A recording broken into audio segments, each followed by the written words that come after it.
Hey guys, GWS here to report on the post-debate between Ben Shapiro and Cenk Uygur. And we're going to get into that debate, but first of all, let's cover a couple brief things that happened earlier that I wasn't really aware of until basically just right after they were on me. You had Tomi Lahren versus Simon Sanders. I didn't even know this debate was going on until an hour before, and then I don't know who Simon Sanders is, so I just figured, okay, I'll watch it after, and I did. And I watched it from Golden State something. Like, there's not a lot of quality YouTubers streaming this stuff, so, like, the biggest complaint I had about that debate, and the audience at Politicon in general should just kind of be ashamed of themselves and their demeanor. I don't care left or right. When somebody makes a point, says the first three words, here's the thing, let me put it more generally. A debate is about an exchange of ideas. And ideas, like anything, require nuance.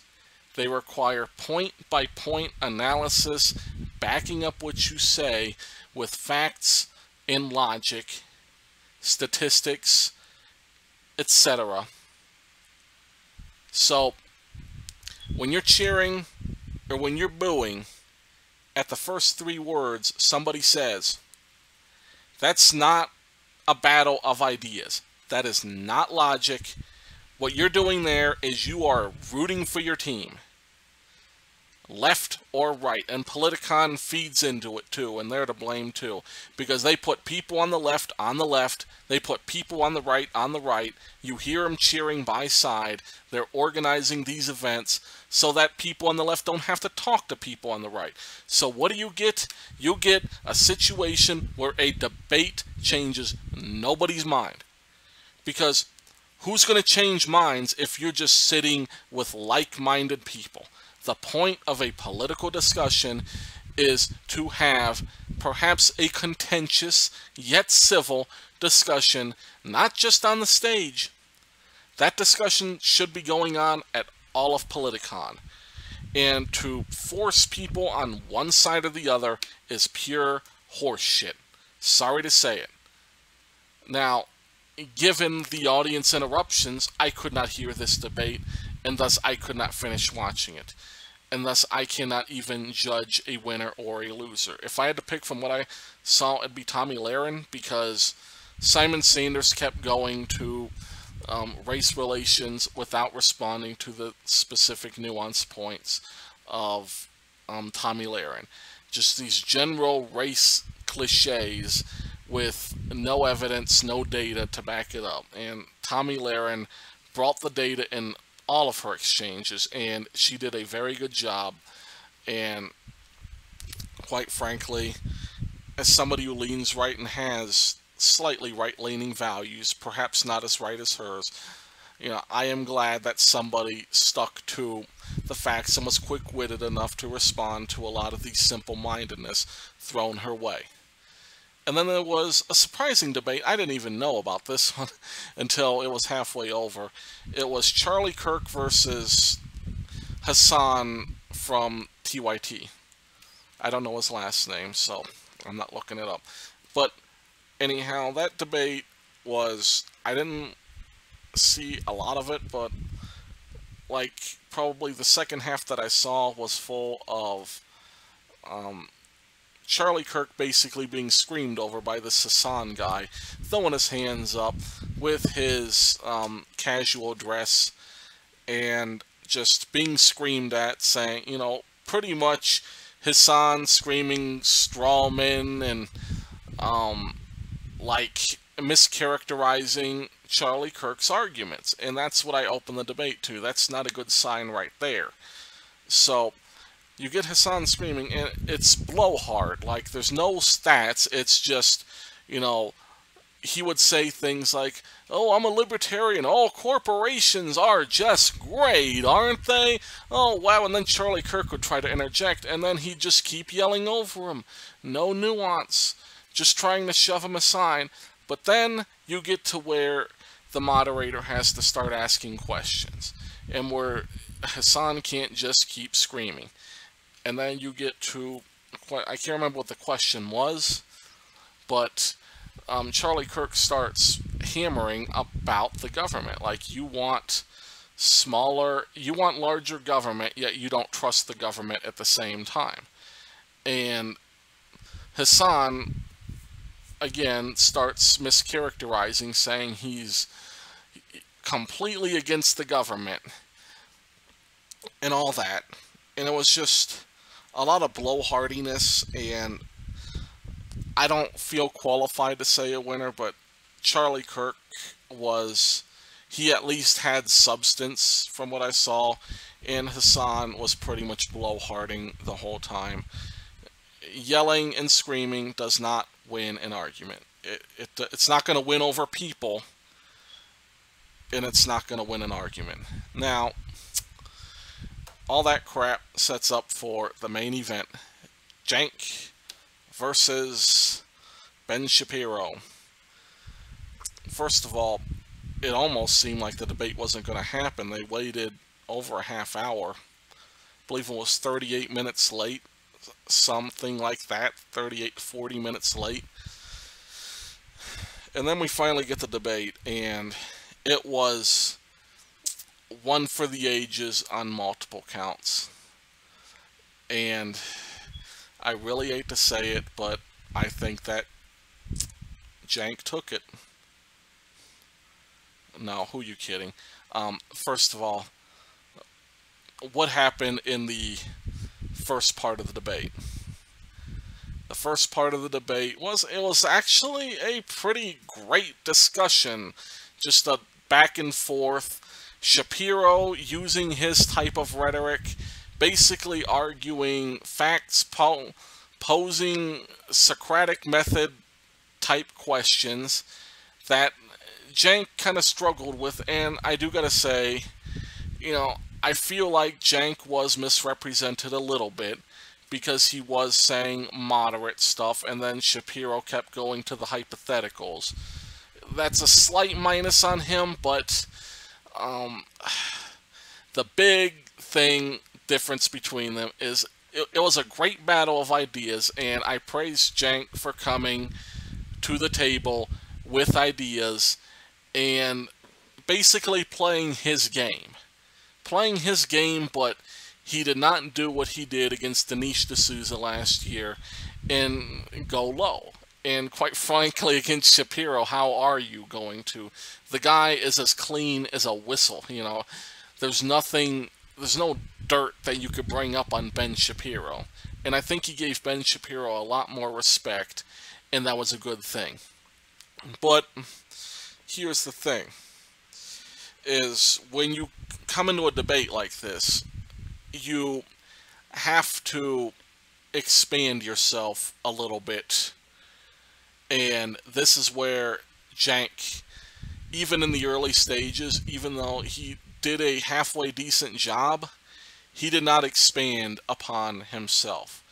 If you were to listen to what his points in the Young Turks, it's nearly identical. It was void of any actual thought to go into it. But from the beginning, where he did good, it just goes downhill from there. Then, all of a sudden, starts the responses to the audience. Basically calling the audience idiots, saying, Google it. Basically showing the audience how close-minded he is. Rather than opening up an inquiry about where, people are getting their information and why, he comes up with the phrase, Google it. It's this technological thing called Google, condescending toward the audience. And at many points of the debate, it felt like he was debating the audience more than he was debating his opponent. And a lot of it was when he would not even generally respond. And when he would not even understand Shapiro's arguments. And then just came the death blows, because especially at the end was probably one of the grandest ass kickings I have ever seen in a debate. And it is sweet, sweet justice for somebody like me who understands the facts that went into this, who has posted for 2 years on these very same things. The Southern strategy argument, something that was not intended to be part of the debate, and has been a highlight on my channel for so long. Not even many people view it, but I've made so many videos on the same subject. So let's explain. Cenk, last year, against Dinesh D'Souza, basically called D'Souza an intellectual lightweight. Basically just insulting his character nonstop. When D'Souza went to question Cenk's Southern argument. And Dinesh D'Souza did not have an adequate response to this. And Cenk walked all over D'Souza in that debate. And Shapiro probably felt the same way. He had to respond. So here's what Shapiro did. He pulled up quotes from college professors, from general statistics, demographics, Senate history, and congressional history in general, bringing up the Jimmy Carter election, and basically turning Cenk's argument into worthlessness. And all Cenk had to respond to it was 2 Republicans said they did the Southern strategy. And that was his only argument. Meanwhile, Shapiro brought up that Congress, the KO. There was no debate about this. 2 things. Only 1 congressman flipped from Democrat to Republican between the 1950s and the 1990s. And during that same period, Congress was majority Democrat until the mid-1990s. And this is one of the greatest embarrassments. I don't know how many people are going to know about this, but when you talk about the end of a debate, and when you talk about the ends of segments, basically, here's another thing that Ben Shapiro did to crush Cenk. And this is, I guess, what I was trying to allude to. You look at the Young Turks and how they are a private company. And what Shapiro was saying was the Young Turks rants and raves about corporations, about investors, about banks, about the wealthy. And what happens? What happens is that Ben Shapiro calls Cenk out on it. Like, you received a $4 million investment from so-and-so. Cenk had almost no response to it. His only real response was, that is speech. But what Ben Shapiro was saying is, you are spending money on that speech. The money you spend is equating to speech. So, and this is just, Cenk never got it. He even asked, what's what? What's why? Because Shapiro was looking for a genuine answer.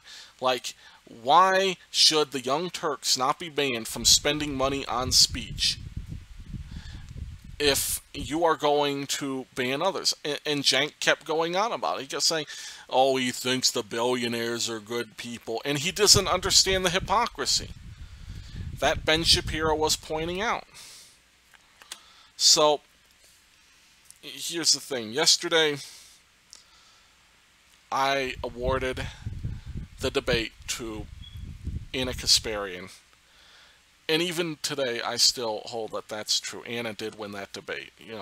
It wasn't convincing, but it was a close debate where Ann Coulter was not on her game, and she lost. Barely, but she lost. This debate, on the other hand, both something I can say without being disappointed on a personal level, and I can say it on an objective level, and I dare somebody to debate me on it in the comments. Cenk Uygur got his ass kicked in one of the most legendary manners I have ever seen in a debate. Presidential debate, intellectual debate, it doesn't matter. This was one of the most thorough ass whoopings I have ever seen. And you saw it in his face, you saw it in Cenk's demeanor. He knew he was getting blown out the entire time. And he had nothing. He lost to Ann Coulter too a couple years ago. I think I did that debate as well. Or a year ago it might have been. I think it was, I don't know, a year or two ago. But point is that during that debate, Ann Coulter kind of got him on the defense a little bit. I'd say a lot. But, that debate also wasn't that big of a win for Ann Coulter. She won, but it wasn't a huge win. This was a thorough, outclassed ass-kicking by Ben Shapiro. Under any metric you can name. Presentation, and presentation-wise, Cenk got obliterated. Logic-wise, Cenk got obliterated.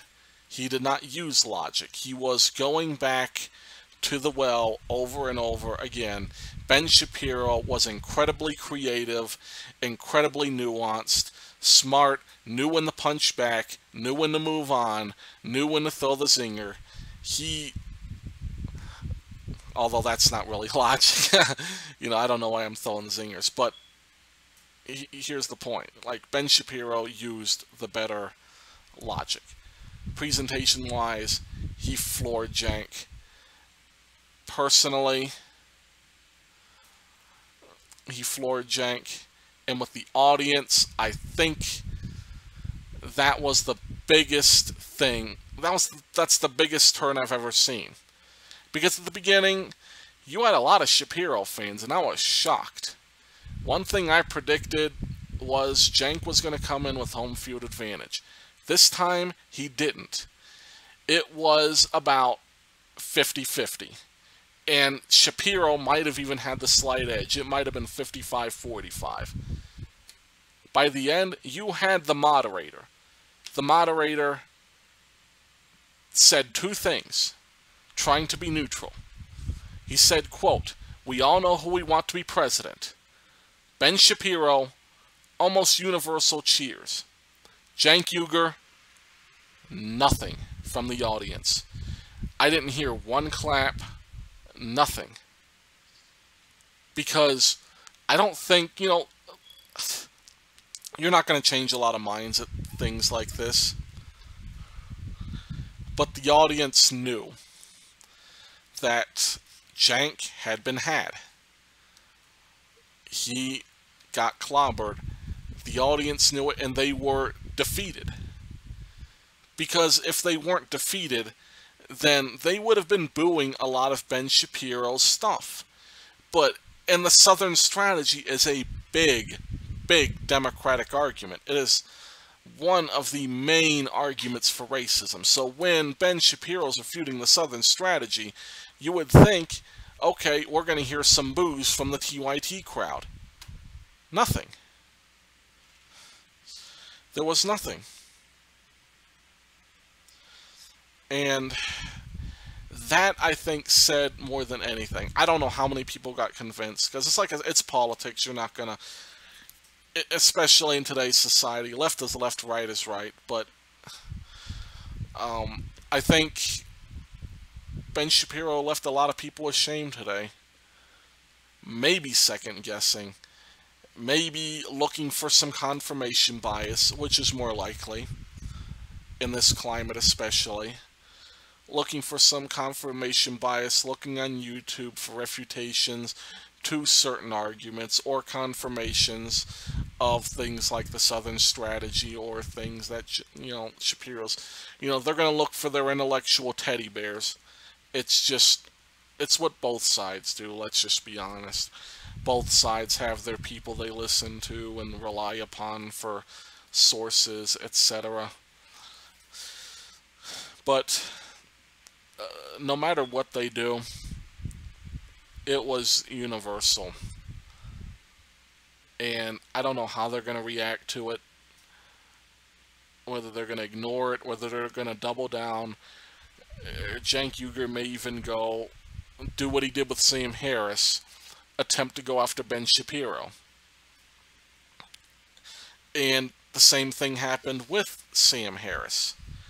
With Sam Harris, Cenk made video after video after video, constantly trying to berate Sam Harris and find holes in his arguments. And I'm no fan of Sam Harris. Sam Harris is garbage. He is not a true intellectual. Yes, he went to college for neuroscience, but his work is as an author. That's all he is.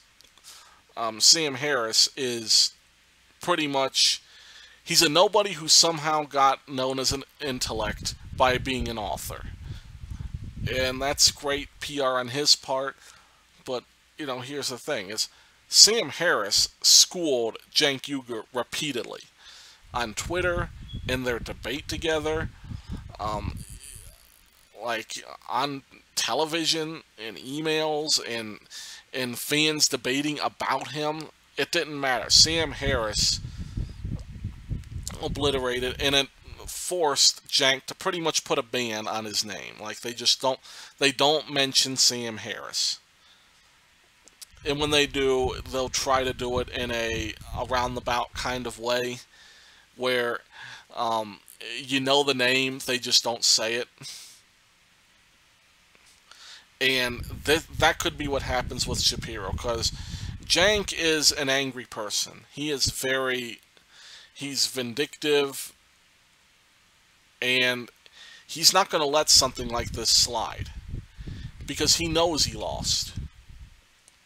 It's going to be interesting. It's going to be fun the next few days. And I think I might have to start highlighting the Young Turks on a few more videos. I thought I was done, but if they go after Shapiro over this debate, I'm on it. Because, quite frankly, this was a proud moment for me. And when I'm listening to Shapiro, there was, like, I don't want to get all feelsy with you guys, but almost tears coming from my eyes, because when I was listening to Shapiro, I'm listening to me. I'm not saying I came up with his arguments, but what I'm saying is, all these arguments I've been using, like, and I read stuff, but I don't copy arguments. I try to piece together a mental image based on everything I read, from the left wing and the right wing, to form a coherent picture of what is best. And when I'm hearing him say things like health insurance is not health care, if you look at my comments on Kyle Kalinski's videos, for example, I leave some on TYT as my alias. Health insurance is not health care. That is the first thing I say about Obamacare every time. That means a lot to me, coming from someone like Shapiro. I mean, you shouldn't let others validate your opinions. They should be validated on the facts, but it's just such a brilliant mind to be using those words. It feels good. And yeah, I know it's blabbing about myself, and I'm sorry if if it's wasting your time, because it is. But I just had to throw it out there because, you know, it means a lot to me. Anyhow, we're going to hear what is to come from the Young Turks' responses, and I will definitely be active on it if there is a follow-up, or if just nothing comes of this, like what happens at most Politicons, then I'll just go back to my usual. But I think for those who watched my previous coverage yesterday, I think we're all happy with today. There's nothing that I don't think we have anything to debate or disagree about from this one. So congratulations to Shapiro, to Tomi Lahren, to Charlie Kirk for their victories, and Ana Kasparian, and of course Tomi Lahren in yesterday's debates. I will be, you know, maybe I'll do this more often with more general debates. You know, who knows? My last one got 400 views. It's more than what I usually get on a video. So if this kind of analysis is what people want to hear, then I'd be happy to do more of these in the future. Anyhow, thanks for listening, guys. God bless, and have a good night.